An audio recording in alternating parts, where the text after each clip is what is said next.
everybody.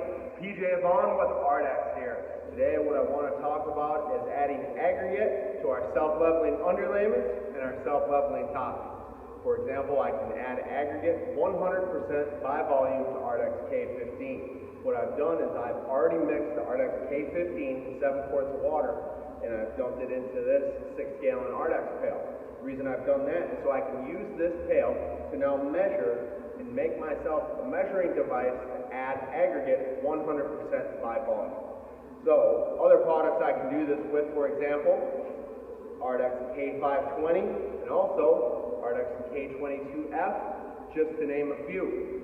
So, what I'm going to do, once I've got my K15 plus water added to this pail here, I'm going to measure, find that level where it reaches on the pail, so I can now transfer the mark to this pail.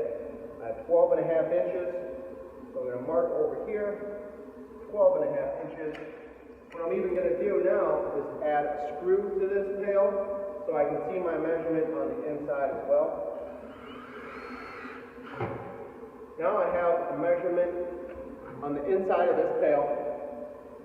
Now I can add aggregate 100% by volume. My aggregate needs to be clean, washed aggregate. Now I have my pail of washed aggregate, and I'm going to add it to this pail.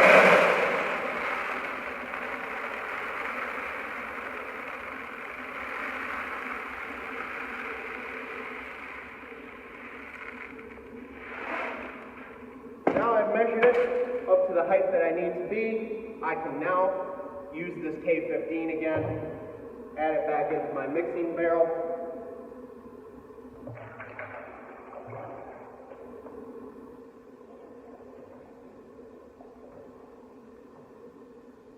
This bucket can be cleaned and reused again.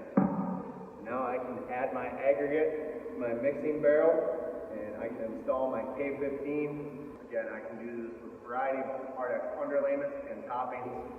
Thank you very much for watching. I'm going to get mixed.